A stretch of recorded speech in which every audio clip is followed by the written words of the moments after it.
24 जून सन 2018 को बिहार के पूर्णिया जिले के जलालपुर थाने में एक अशोक नामक व्यक्ति आता है और वहाँ पर अपनी 2 बहनों की गुमशुदगी की रिपोर्ट दर्ज कराता है। अशोक बताता है कि कलावती और मलालगढ़ बाजार के लिए 23 जून करीबन जो है 12-12 के आसपास निकली थी, जो कि काफ़ी देर में इंतजार करने के बाद कलावती और मलावती जो होती हैं घर वापस नहीं आती हैं। तो हेलो दोस्तों, नमस्कार। मैं हूँ आपका दोस्त आरके और आप देख रहे हैं अपने यूट्यूब चैनल। दोस्तों, हाजिर हूँ मैं फिर एक नई सच्ची घटना के साथ में। दोस्तों, आज की ये जो सच्ची घटना है बिहार के पूर्णिया जिले के अंतर्गत जलालपुर थाने से है। जलालपुर थाने में एक कस्बा पड़ता है जसात गाँव, दोस्तों वहाँ की है। उस गाँव में एक जगदेव दत्मा नामक व्यक्ति रहते थे। उनके 3 बच्चे थे दोस्तों। एक का नाम था अशोक दत्मा और 2 बहनें थी। कलावती और मलावती के जो पिता होते हैं जगदेव दत्मा, उनके पास काफ़ी सारी ज़मीन होती है और किसानी से ही वो अपना जीवन यापन कर रहे थे। वैसे दोस्तों कुल 3 लोगों का 4 लोगों का परिवार था और वो परिवार जो है हँसी और खुशी से बीत रहा था। लेकिन दोस्तों जगदेव जो होते हैं वो अपने बच्चों को उच्च शिक्षा और उच्च पढ़ाई देना चाहते थे और जहाँ तक उन्होंने अपना सही भी किया। दोस्तों जो कलावती और मलावती होते हैं वो अपने बड़े भाई अशोक दत्मा से काफ़ी पढ़ने में तेज होती हैं और वो जो है सोशल वर्कर से भी जुड़ी होती हैं। धीरे-धीरे परिवार चल रहा था। बहुत ही ईमानदार और वफ़ादार होते हैं और बहुत ही अपने बच्चों को प्यार करते थे। दोस्तों धीरे-धीरे समय गुज़र रहा था, तो जो मलावती और कलावती होती हैं, ये जो सोशल वर्कर यानी सामाजिक कार्यकर्ता होती है, इनका जो रुतबा होता है धीरे-धीरे समाज में कार्य करने की वजह से इनकी पहचान जो है मीडिया में भी पहुँच जाती है। और ये लोग ये कलावती और मलावती जो होती हैं, इस अपने काम को जो है अपना पेशा बना लेती हैं। धीरे-धीरे सब कुछ ठीक चल रहा था। कुछ दिनों बाद जो है पिता जगदेव दत्ता को इन अपनी दोनों बेटियों की जो है शादी का डर सताने लगा। लेकिन कुछ ही दिनों बाद जो है उन बेटियों की किस्मत समझ लो या फिर बदकिस्मती समझ लो, दोनों ही बेटियों का एक कुछ दूर से जो है रिश्ता आता है। रिश्ता आने के बाद सब कुछ ठीक रहता है और जगदेव जो होते हैं और जो दोनों बहनें होती हैं उनको ये रिश्ता बहुत पसंद होता है।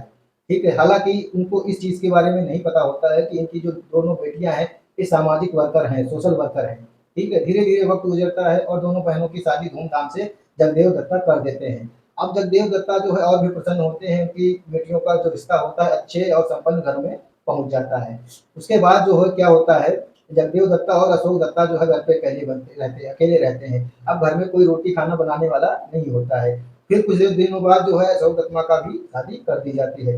अब जो जगदेव दत्ता होते हैं, वो बहुत ही खुश होते हैं क्योंकि अब तीनों बच्चों की वो शादी कर चुके होते हैं और अपना वो किसानी में मस्त हो जाते हैं, खेती-बाड़ी देखने लगते हैं। लेकिन होनी को कुछ और ही मंज़ूर होता है दोस्तों।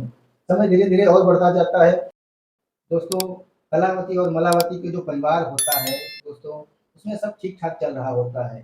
लेकिन जो है ये जो मलावती और कलावती दोनों बहनें होती हैं, सोशल वर्कर होती हैं, इनको ये जो है ज़्यादा दिन अपने घर में घूँघट में नहीं रह सकी और अपने सामाजिक कार्यों से बाहर जाने लगती हैं। सामाजिक कार्यों में दोस्तों ऐसा होता था कि ये कभी-कभी बहुत लेट हो जाती थी, कभी-कभी 2-2 दिन घर से बाहर रहा करती थी।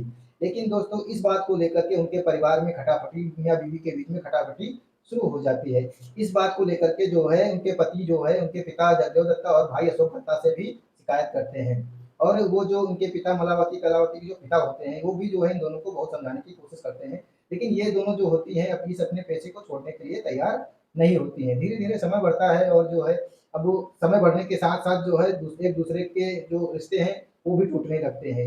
एक समय ऐसा भी आता है जब जो है कलावती और मलावती के दोनों पतियों ने जो है इनको तलाक दे दिया और इनको छोड़ दिया। तो ये बहनें जो है आकर के अपने मायके में रहने लगती हैं। इस बात का पता जब उनके पिता और भाई को चलता है तो इस चीज़ का इनको बहुत ज़्यादा दुःख होता है और दुःख इन दोनों को भी होता है क्योंकि उनका अच्छा परिवार था, वो छोड़ना नहीं चाहती थी। लेकिन बात ये है कि लड़कियों की भावना कोई समझता नहीं है। हालाँकि उनका चरित्र पवित्र था, ऐसा कुछ नहीं था, लेकिन बस बात ये है सत्य का जो रिश्ता होता है वो ज़्यादा दिन टिकता नहीं है। दोस्तों कुछ दिन और बीतते हैं तो जो कलावती मलावती के पिता होते हैं वो जगदेव दत्ता जो होते हैं उनकी मृत्यु हो जाती है, अचानक से उनका देहांत हो जाता है।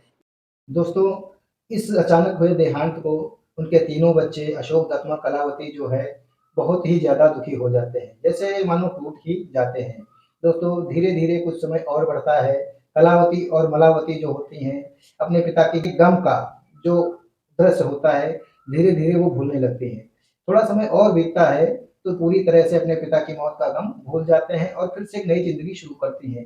धीरे-धीरे जो होता है ना कलावती और मलावती जो है अपने जो सामाजिक रूप से जो काम कर रहे थे उसको फिर से शुरू करते हैं। सब कुछ ठीक-ठाक चल रहा था और जो है कलावती, मलावती अच्छे से अपना सामाजिक काम कर रही थी और लोग बड़े-बड़े लोगों से उनकी पहचान होती रहती थी। लेकिन अशोक दत्ता के जो मोहल्ले के लोग होते हैं, वो इन दोनों के बारे में कुछ अच्छी बातें नहीं करते थे। दोस्तों दरअसल ये जो होती हैं तलाकशुदा होती हैं, इससे जो है उन लोगों के मन बढ़ गए थे। दोस्तों तरह-तरह की बातें हो रही थी कि जो है अशोक दत्त ये कलावती और मलावती की जो बहनें हैं, इनका चूल्हा धंधा करके चलता है। इसी तरह से कलावती और मलावती और उसके भाई अशोक दत्त की ज़िंदगी धीरे-धीरे से चल रही थी। अच्छी खासी चल रही थी, बहुत अच्छी नहीं थी लेकिन फिर भी अच्छी खासी चल रही थी। 22 जून 2018 की सुबह का समय था। गर्मी अपने चरम सीमा पर थी और इंसानों को तो छोड़ो जानवरों के भी पसीने छुड़ा रही थी। उधर विनय अपने साथियों के साथ अपने गाँव जखाट से करीब 500 मीटर दूर लहरी तालाब पर अपनी भैंसों को नहला रहा था। दोस्तों जब वो जानवर पानी में फिरते हैं गर्मियों में तो वो कई-कई घंटे तक बाहर नहीं निकलते। तो विनय और उसके साथियों ने सोचा क्यों ना घर जाकर कुछ खा पी लेते हैं। दोस्तों करीबन 12 बजा होगा और गर्मी अपने चरम सीमा पर थी। तो जैसे ही विनय और उसके साथी जो है घर आने के लिए थोड़ा-सा बढ़ते हैं, तो तालाब की झाड़ी के पास में देखते हैं कि बहुत सारी मक्खियाँ भिनभिना रही होती हैं। तो दोस्तों उसके साथी और जो है विनय वहाँ पर थोड़ी दूर आगे बढ़कर देखते हैं कि वहाँ पर 2 महिलाओं की बिना शर कटे लाश पड़ी हुई है। यह देखकर वो दोनों बहुत घबरा जाते हैं और तुरंत वहाँ से निकलकर अपने गाँव आते हैं। गाँव में इस बात की सूचना देते हैं। तो जैसे ही गाँव में इस बात की सूचना फैलती है, पूरा गाँव लगभग जो है घटनास्थल पर पहुँच जाता है देखने के लिए।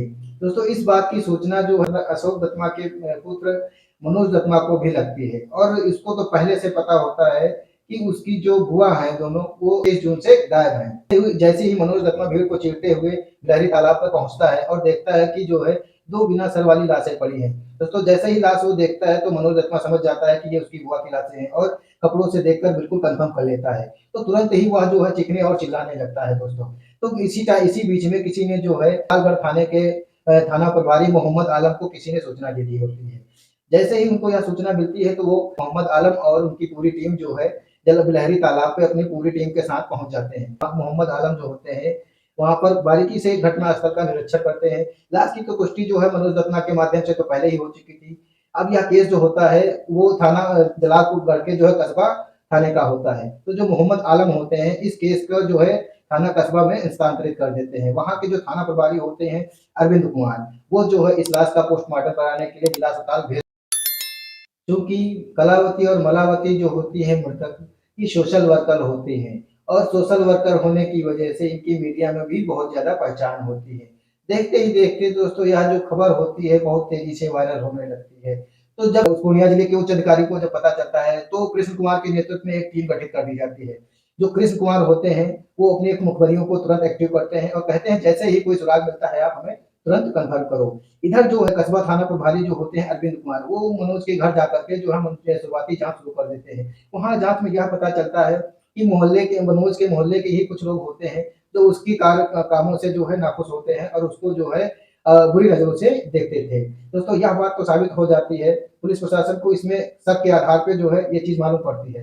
लेकिन जैसे ही जो है मलावती और कलावती की जो फोन की कॉल डिटेल्स होती है वह आती है, तो यह सारा केस जो है पानी की तरह खुल जाता है। उसमें 4 लोगों के नंबर संदिग्ध पाए जाते हैं और जब संदिग्ध पाने के उन नंबरों का एड्रेस आता है तो यह पता चल जाता है कि यह नंबर किसके हैं। जैसे ही पुलिस जो कस्बा इंचार्ज अरविंद कुमार जो होते हैं, वो जो है शक के आधार पे 4 मुजरिमों को हिरासत में लेते हैं। उनका नाम है बीरेन्द्र सिंह, जितेंद्र शर्मा, लच्छू शर्मा और एक आरोपी होते हैं। दोस्तों जैसे ही उनको हिरासत में लेकर के कड़ी पूछताछ की जाती है, तो वो लोग ज़्यादा देर ना करते हुए अपने तो जो मुख्य आरोपी वीरेंद्र सिंह होता है, वह थाना प्रभारी अरविंद कुमार से बताता है कि साहब ये मलावती और कलावती जो होती हैं, इन लोगों ने हमारा जीना हराम कर रखा था। ये असल में जो तलाकशुदा पत्नियाँ होती हैं, ये हम चूँकि सामाजिक कार्यकर्ता होती हैं, तो ये छोटे-बड़े कामों में हस्तक्षेप किया करती थी। दोस्तों, यह हमारे जो कार्य कारनामे होते थे, हम लोग प्रधान के माध्यम से करते थे, उनमें ये हाथ डाल देती थी और हाथ डालने के बाद जो है हमें और 4 लोगों को जो है कई बार इसने जेल भिजवाया। दोस्तों जैसे ही हम जेल में छूट कर आते तो ये समाज सेविका जो थी ये जो है अपने किसी न किसी केस को लेकर के इसे फिर हमको जेल भिजवा देती। दोस्तों इसी बात से हम लोग बहुत परेशान हो चुके थे। हम और हमारे गाँव के 12 अन्य जो लोग होते हैं इस तब साथ में मिलकर एक योजना बनाते हैं इसको अपने रास्ते से हटाने के लिए। दोस्तों यह बात सुनते ही अरविंद कुमार चौंक जाते हैं। लेकिन आगे मुख्य आरोपी वीरेंद्र शर्मा बताता है कि जैसे ही योजनाबद्ध तरीके से हमने इसको अपने रास्ते से हटाने के लिए पूरी योजना हमको मालूम था ये जो कलावती और मलावती हैं, ये अपने सोशल काम के लिए जो है बाहर आना-जाना इनका होता था। एक 23 जून की करीब दोपहर का समय था, तो यह जो है किसी काम की वजह से जलालगढ़ बाज़ार की तरफ निकली थी और हम लोग जो है योजनाबद्ध तरीके से पूर्वा पहले से घात लगाए हुए बैठे थे। गाँव जखाड़ से और जो जलालपुर का जो रास्ता होता है, वो बीच में थोड़ा सुनसान होता है। उसी का मौका उठाकर हम लोग वहीं पे छिपकर बैठ जाते हैं और जैसे ही मलावती कलावती वहाँ से गुजरती हैं, इनको पकड़ लेते हैं। मैं और मेरे 4 साथी और गाँव के 12 अन्य लोग भी हमारे साथ इस योजना में सहमत होते हैं। दोस्तों, मलावती और कलावती को जो है वहीं गला दबाकर मार दिया जाता है, सर होता है काट दिया जाता है। उनका जो शरीर होता है गाँव जखाड़ के पास जो है एक बलहारी तालाब होता है, वहाँ पे डाल दिया जाता है और सर जो है वहीं दफना दिया जाता है जहाँ पे जो है उनको मारा जाता है। पूरा गुनाह कबूल करते हैं। दोस्तों, पुलिस इन पर मुकदमा चलाती है, केस दर्ज करती है और जब इनको कोर्ट में पेश करती है, तो 16 आरोपियों को जो है इनको 14 दिन की न्यायिक हिरासत में भेज दिया जाता है। दोस्तों, मुजरिम कितना भी शातिर क्यों ना हो, कोई ना कोई सबूत तो छोड़ ही देता है और कानून से बचकर आप कहीं नहीं जा सकते। इसलिए कोई भी जुर्म करने से पहले 100 बार सोचिए दोस्तों। जुर्म कोई भी हो, छोटा हो, बड़ा हो, कोई मतलब नहीं है, सिर्फ़ और सिर्फ़ वो ज़िंदगी बर्बाद करता है। इसलिए सावधान रहें, सतर्क रहें और स्वस्थ रहें। दोस्तों, हमारे द्वारा दी गई स्टोरी जो है आपको पसंद आई हो, तो वीडियो को लाइक करके चैनल को सब्सक्राइब कर लीजिए। हम इसी चैनल पे जो है इसी तरह के इंटरेस्टिंग क्राइम स्टोरीज़ लाते रहते हैं। दोस्तों, आज का सफ़र बस यहीं तक था। मिलते हैं एक नई वीडियो के साथ में, एक सच्ची घटना के साथ में नेक्स्ट वीडियो में।